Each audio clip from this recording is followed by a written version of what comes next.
Hey, welcome to the driver's seat. We are standing in front of the 2024 Mercedes-Benz EQE AMG SUV. It's a mouthful. So the EQE comes in a sedan or SUV, and the SUV comes in 4 different flavors. Luckily, we have the top of the line AMG 0 to 60 in 3.4 seconds. Starting price $110 grand. As equipped, $125,000.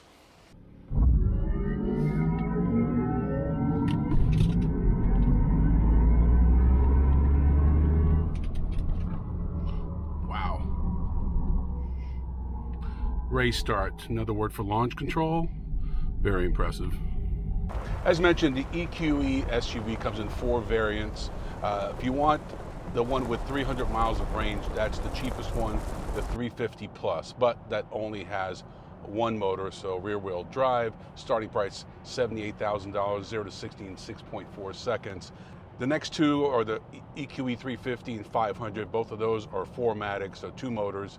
$78,000 for the 350, $90,000 for the 500. 0 to 66.2 seconds, 4.7 seconds for the 500, and 253 miles of range and 269 miles of range respectively. But the one we're driving, 0 to 60, 3.4 seconds, 617 horsepower, 701 pound-feet of torque. Starting price $110,000 as equipped. Our test vehicle $125,000, but only 235 miles of range. And I got to tell you, if you're going to drive this vehicle in sport or sport plus mode, that 235 miles of range can quickly turn into about 180 miles of range. And with only a 170 kilowatt battery, that means that if you go to one of these 350s, you cannot get that full charge. So what Mercedes says is that you can gain 100 miles of range in 15 minutes on a fast charger, 10 to 80%, 32 minutes. We tested the Ioniq 5 with the bigger battery, and we accomplished that in 18 minutes. As you can see, the interior, especially the screens on the AMG EQE SUV, are spectacular. And they have something, it's called zero layer. And basically what that means is you always have this map in the background, and you basically have a screen within a screen, which I absolutely love. A lot of great features here.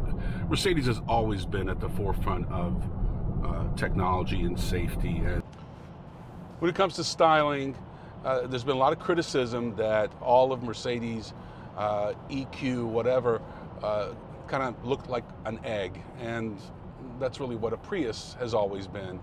And the reason it looks like an egg is because that's the most efficient shape to get the best fuel economy. You want the vehicles to be light and aerodynamic, but Mercedes is rethinking that, and I think you'll see future EQE, EQS, whatever, EQB, they'll all have more distinctive styling, and I think that's important. That's why Mercedes electric vehicles are not selling as well as BMW and other brands.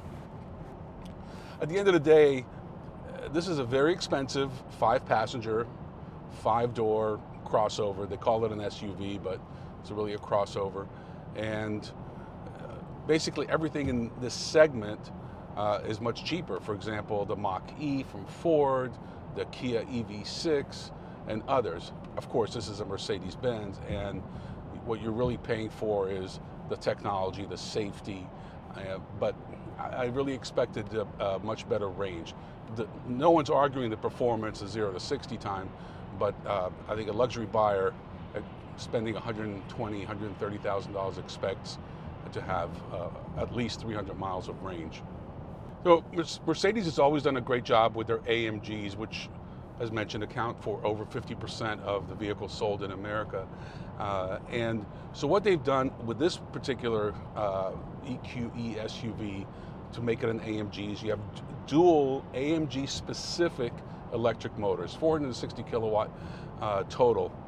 What they call it is PSM, or permanently excited synchronous motors. That's a mouthful, but that's what separates these motors from the other EQE SUV models.